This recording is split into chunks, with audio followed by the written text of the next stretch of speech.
První semifinále mezi Německem a Itálií bylo v normální hrací době fyzicky vrcholně náročnou a taktickou bitvou bez vyložených šancí. Z této charakteristiky se vymkla snad jen tato příležitost Bernda Schneidera.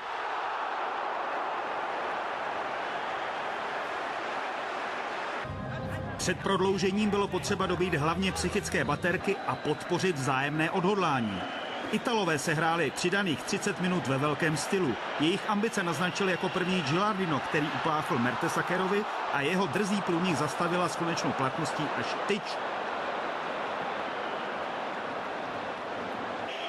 Branková konstrukce pomohla Lehmannovi a Němcům i postřelet Zambroty, kterého si našel Pirlův roh.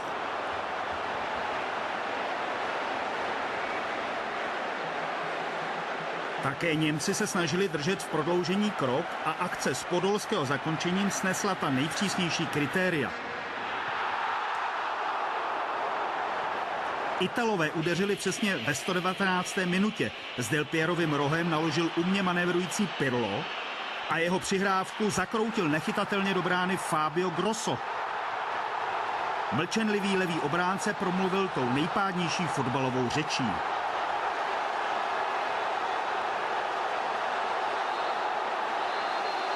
Němci se nejenže nezmohli na revanš, ale Italové zadusili jejich naděje druhým gólem. Pro Del Piera ho nezištně připravil Gilardino.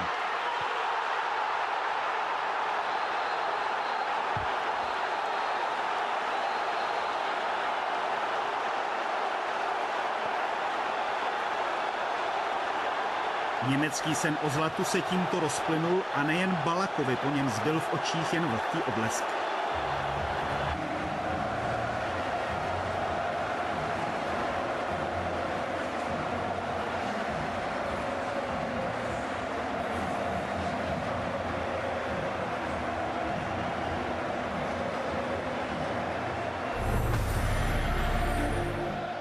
Před druhým semifinále se srdečně pozdravili bývalí spoluhráči z Realu Madrid v roli kapitánů a šlo se na věc.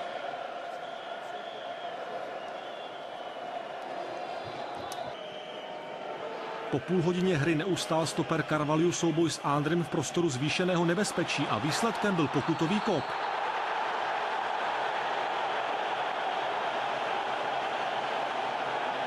Jiný pohled ukazuje, že obránce Chelsea opravdu střelce Arsenalu trefil do nohy. Zinedine Zidane ukázal bez rozběhu Angličanům, jak přelstit předvídavého Ricarda a poděkování za úspěšnou trefu směřoval i do nebe. Jiný slavný Francouz Michel Platini do finále mistrovství světa nikdy nepostoupil. Portugalci nenalezli za celý zápas žádné účinné zbraně na takticky hrající Francii, s výjimkou této standardní situace. Figovi ale poštípavé střele Ronalda pomohlo k šanci především Bartézovo zaváhání. Jinou komplikaci ale Francie nepřipustila a po 8 letech proklouzla do boje o světové zlato.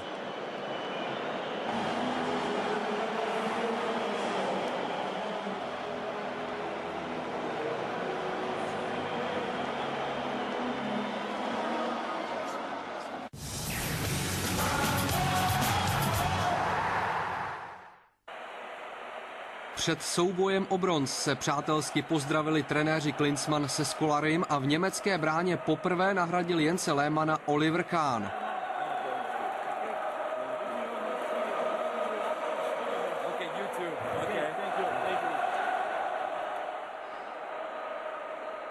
Vlastní zápas proměnil v soukromou exibici Bastian Schweinsteiger. Svůj první gól načasoval do 56. minuty. Omluvou pro Ricarda může být fakt, že míč ve vzduchu viditelně zaplaval.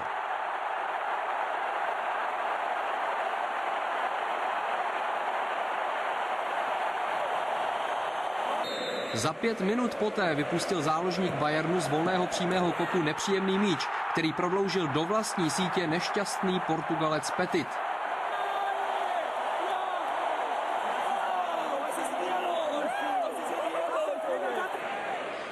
Dvaadvacetiletý Schweinsteiger ukojil svůj střelecký apetit v 79. minutě a definitivně zajistil Němcům 3. místo. V gólové hitparádě šampionátu by se tato jeho trefa určitě ukázala o první desítku. Nevýrazní Portugalci zabrali až těsně před koncem. Luis Figu, který přišel na trávník teprve v průběhu druhé půle, nasměroval svůj centr na dalšího střídajícího kolegu, Nuna Goméše.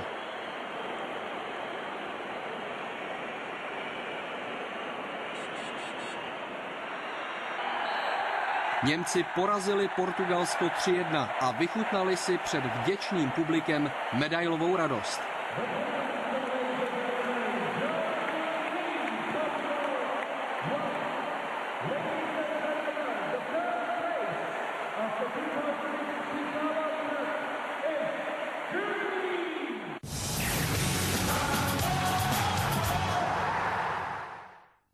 Vůbec poprvé v historii 18 světových šampionátů nastupovali proti sobě k finálovému duelu Itálie s Francií.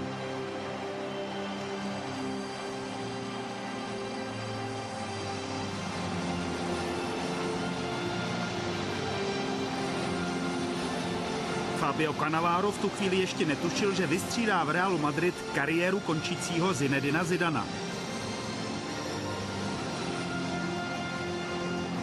Na úvodní gól se nečekalo dlouho. Maluda vlédl do pokutového území zřejmě s úmyslem vyprovokovat penaltový faul a přestože se ho Materazzi téměř nedotkl, rozhodčí Elizondo zapískal.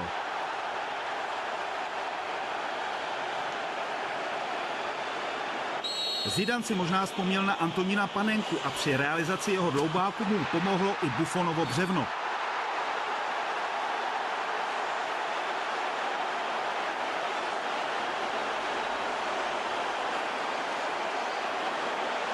Také Italové přispěchali se svou gólovou troškou do mlýna poměrně brzy. V 19. minutě se rohu ujal Andrea Pirlo a jeho centr přetavila ve vyrovnání Materazziho hlava.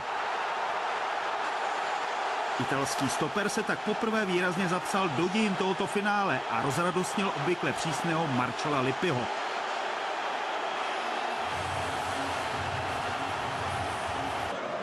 Prodloužení mohl odmítnout Luca Toni, ale na rozdíl od krajana Materazziho se jeho hlavice postavilo do cesty břevno. –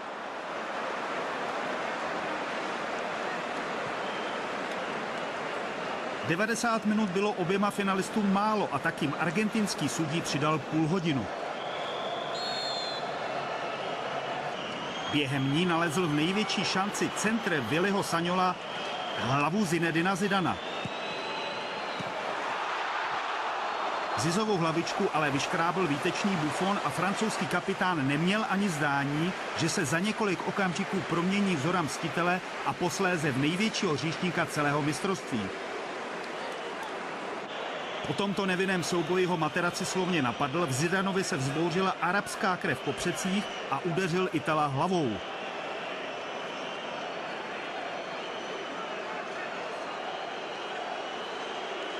Argentinský rozhodčí neměl po upozornění asistenta na pomezi jinou možnost, než Zidana vyloučit. Francouzi i v oslabení ale dotáhli finálové drama až k nevyzpytatelnému rozstřelu. Něm hned v první sérii nasměroval David Trezeguet svůj pokus pouze do břevna nad soustředěného Buffona.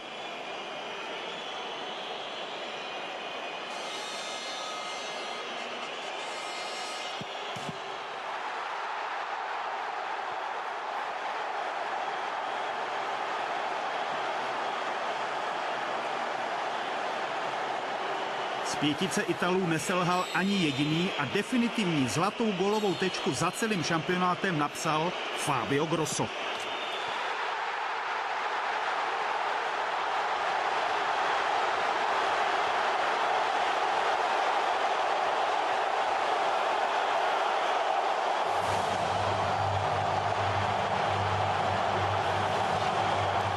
Itálie získala 4. světové zlato v historii a Fabio Cannavaro mohl zvednout pohár, po kterém touží každý fotbalista na této planetě.